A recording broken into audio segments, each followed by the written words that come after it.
John Cena stands behind the curtain at WrestleMania 40. 70,000 people screaming in the stadium. His hands are shaking, not from nerves, from pain. What happens in the next 7 seconds doesn't just define his legacy. It exposes the price of being Superman when your body is breaking down. Philadelphia, Pennsylvania, April 6, 2024. Lincoln Financial Field, the biggest WrestleMania in history. 2 nights, 145,000 total attendance, millions watching worldwide, the air electric with anticipation, signs everywhere. You can't see me. Never give up. Cena section. 20 years of catchphrases, 20 years of memories, 20 years of a man who became larger than wrestling itself. But backstage, away from the cameras, away from the crowd, John Cena is having a conversation with his body that he's been avoiding for 3 years. His right shoulder throbs. Torn rotator cuff, partially healed, never fully recovered. His left knee swollen to twice its normal size, drained twice this week already. His lower back locked up so tight he can barely bend forward. The medical team offered cortisone shots. He refused, wants to feel everything, needs to feel everything because this might be the last time. 47 years old. That's ancient in wrestling years. Most legends retire by 45. The smart ones by 40. But John Cena isn't most legends. He's the last of his generation still performing at this level. The Rock comes back for cameos. Batista retired. Randy Orton works limited schedules. Edge retired again. But Cena keeps showing up, keeps taking bumps, keeps pretending his body isn't screaming at him to stop. The young talent walks past him in the hallway. Austin Theory, 26 years old. LA Knight, relatively new to the main roster. Cody Rhodes finally getting his moment. They nod respectfully, call him Sir or Mr. Cena. They don't know him as a peer, they know him as a legend, as history, as something from another era. And that distance, that reverence, it hurts more than his injuries. 3 hours earlier in the pre-show production meeting, Triple H pulled him aside. Paul Levesque now running creative, no longer Triple H the performer. They've known each other 22 years. Been through wars together. Survived the Monday Night Wars, the PG era, the reality era. Paul looks at him with concern. Real concern, not storyline concern. John, you don't have to do this spot. The spot, a table bump from the top rope. Cena suggested it himself. Wants to give the fans something special, wants to prove he can still go. But Paul sees what everyone backstage sees. Cena warming up for 90 minutes for a 15-minute match. Cena icing every joint during rehearsals. Cena wincing when he thinks no one's watching. I'm good, Paul. That's not what I asked. They stand there. 2 warriors who've beaten the hell out of each other for 2 decades. Paul knows what it's like. The pressure, the expectation, the inability to disappoint the fans, the addiction to their energy, the fear of irrelevance. He retired from in-ring competition. Knows how hard it is to let go. Knows Cena's not ready. 1 more year, Cena says quietly. Maybe 2. Paul doesn't respond. They both know it's a lie. The body doesn't care about plans. The body decides when you're done. And Cena's body has been deciding for 3 years. He's just not listening. In the trainer's room, Cena sits on the examination table. The WWE medical team works on him. Tape, compression, heat packs. Dr. Chris Amon checks his range of motion. Cena lies about the pain level. Always lies. Scale of 1 to 10. 3. It's a 7, maybe an 8, but admitting that means getting pulled from the match. means disappointing the fans, means admitting what everyone already knows. That John Cena, the invincible superhero, is human, breakable, finite. The younger wrestlers think he's Superman.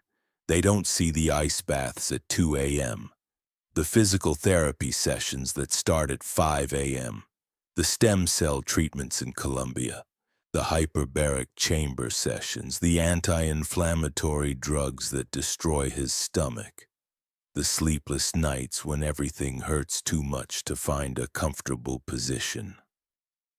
They see him show up, perform, smile, grant wishes for Make-A-Wish kids, do media, never complain. They see the character, not the cost. Logan Paul is here tonight. The YouTube star turned wrestler, 29 years old, athletic, natural talent, minimal wear on his body. He'll probably have a longer career than most because he started late. Didn't go through the developmental territories, didn't work 300 days a year in high school gyms and VFW halls, didn't destroy his body before he made money. He represents the future. Social media savvy, crossover appeal, part-time schedule, maximum impact with minimum investment. Cena doesn't resent him, but he watches Logan warm up, sees how easy movement is for him, and remembers when his own body worked like that. 2002, when he was doctor of thugonomics, when recovery meant sleep, not medical professionals. Vince McMahon isn't here tonight. First WrestleMania he's missed. The scandal, the lawsuit, the board of directors, all of it finally catching up. Cena thinks about their last conversation, 3 months ago. Vince calling him at midnight, voice different, older, tired. "You're the last one, John." "Last what?" "Last of my guys. Austin's done, Rock's in Hollywood, Taker retired. You're the last one still carrying the company." "It's not the same company anymore, Vince." "No, it's not." They sat in silence on the phone. Two men who built an empire together.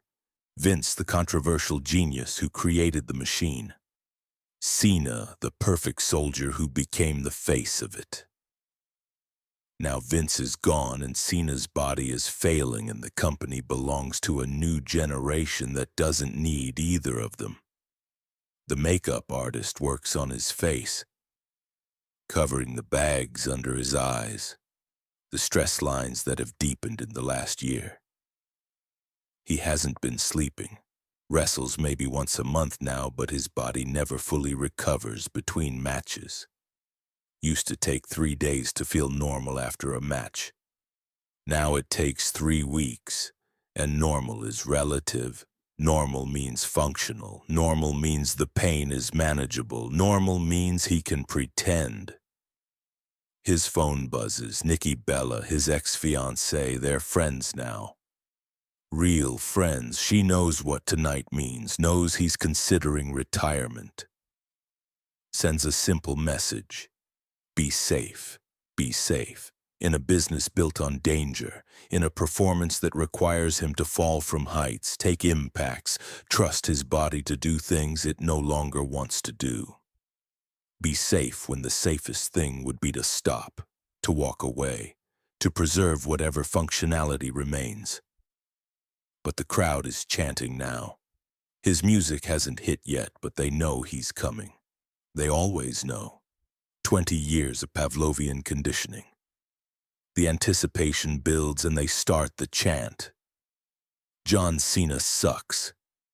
Said with love, said with respect, said with 20 years of shared history. He used to hate it. Now he needs it, needs their energy, needs their investment. Even when it's negative, it's connection. Randy Orton finds him in gorilla position. They debuted together 2002. 2 kids who became legends. Randy's working injured too. Neck, back, shoulders, the accumulated damage of violence as art. They don't need to talk, just stand there. Two old warriors preparing for battle, knowing the end is closer than the beginning. How much longer? Randy asks. Until I can't. You already can't. Until they know I can't. That's the truth. He'll keep going until the illusion breaks, until he can't hide the pain, until a move goes wrong and everyone sees that Superman is bleeding, limping, broken. Until the character of John Cena can no longer protect the reality of John Felix Anthony Cena Jr., the 47-year-old man whose body is held together by tape, will, and denial. The production assistant approaches. Mr. Cena, you're up in 5. 5 minutes, time to transform, time to become the character, time to ignore everything his body is telling him. He stands, the knee protests, the back spasms, the shoulder grinds. He breathes through it, rolls his neck, bounces on his toes, forcing movement, forcing functionality, forcing his body to remember how to be John Cena. He walks to the curtain, can hear the crowd now. 70,000 people, families who bought tickets months ago, kids wearing his merchandise, adults who watched him debut. 3 generations united in this moment. His music starts to build, the horns, the hip-hop beat. The time is now. His time. Maybe the last time. The curtain parts. The camera finds him. He steps out and the stadium explodes. The noise hits him like a physical force. 70,000 people on their feet. Signs everywhere, phones recording, children on their parents' shoulders. The production crew counts him down. 3, 2, 1. He throws up his hand. You can't see me, the gesture that's defined his career, but his shoulder screams during the movement. Sharp electric pain shooting down his arm. This is the moment. 7 seconds before he walks down the ramp. 7 seconds where he stands at the top of the stage. 7 seconds where the camera is on his face, capturing everything. 7 seconds that will be replayed forever. And in those 7 seconds, something breaks. Not physically, emotionally, the weight of 20 years hits him all at once.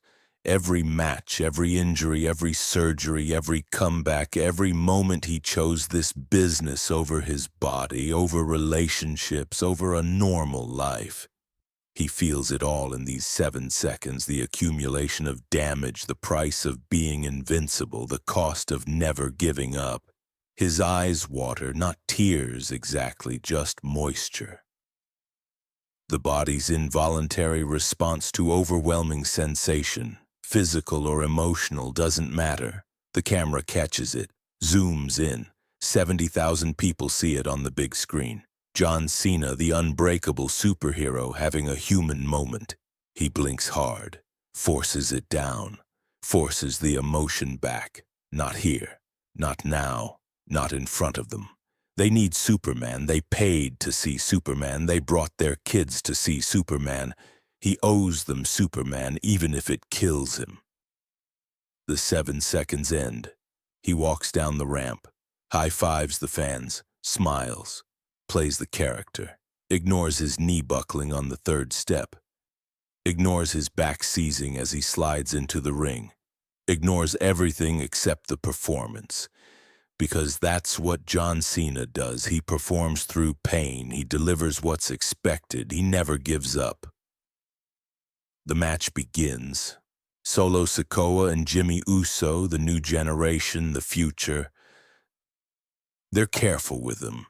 Professional. They know he's hurt. Everyone knows, but they make it look good. Make it look competitive. Make it look like John Cena is still John Cena. The crowd buys it. Most of them. Some notice he's moving differently. Favoring the left side, not taking certain bumps, working around limitations instead of through them. Then comes the spot, the table spot, top rope, the one Triple H asked him to reconsider, the one his body begged him not to do. But the crowd expects something special, expects John Cena to deliver a WrestleMania moment, and John Cena always delivers. He climbs the ropes, each step agony, the knee barely supporting his weight, the shoulder grinding with every movement. Solo Sikoa is on the table below, waiting, trusting, the crowd on their feet, phones out, recording what might be history. He stands on the top rope, balances 47 years old, 250 pounds, about to fall 8 feet through a table onto another human being. The margin for error is 0. One miscalculation and someone gets seriously hurt, maybe paralyzed, maybe worse. He looks out at the crowd one more time. 70,000 people holding their breath, waiting for Superman to fly, and for 1 second, 1 moment of clarity, he realizes this is insane, that no amount of crowd reaction is worth permanent disability, that John Cena, the character, shouldn't have this much control over John Cena, the person. But then the crowd starts chanting, "Cena, Cena, Cena," and he jumps. The impact is devastating. The table explodes. Solo Sikoa takes it perfectly. The crowd erupts. The spot works. John Cena delivers again. But on the mat in the wreckage of the table, something in his back shifts. A disc, a vertebra, something structural. Something that won't tape back together. He can't move for 3 seconds, not selling, actually can't move. The referee checks on him. Real check, not story. He forces himself to respond, forces himself to move. The match must continue. The show must go on. John Cena must be John Cena. They finish the match. He takes the loss, passes the torch. The new generation stands tall. The crowd appreciates the storytelling, the symbolism, the changing of the guard. But backstage, immediately after, he collapses. Not dramatically, just his legs giving out. The medical team rushes over, he waves them off. Doesn't want anyone to see, doesn't want it documented. Doesn't want the 7 seconds of vulnerability at the entrance to become the story. Dr. Aman examines him. "You need an MRI tonight. After the show." "John!" After the show. He sits in the trainer's room as WrestleMania continues. Hears the crowd reacting to other matches, other moments. The show goes on without him, always does. That's the hardest truth in professional wrestling. You're essential until you're not. You're irreplaceable until someone replaces you. Later, after the MRI, after the diagnosis, after the medical team tells him what he already knows, that he can't keep doing this, he sits alone in his hotel room, 2 a.m. The adrenaline worn off, the pain medication barely touching the pain, his phone full of messages. Congratulations on another WrestleMania. Speculation about next year. Nobody knows this might have been the last one. He thinks about those 7 seconds, the moment on stage when everything hit him.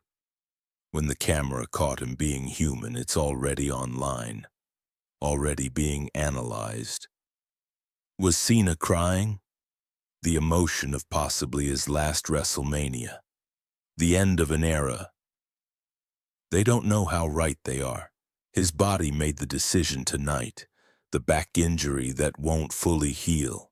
The price of being Superman finally too high. 1 more year, he told Triple H.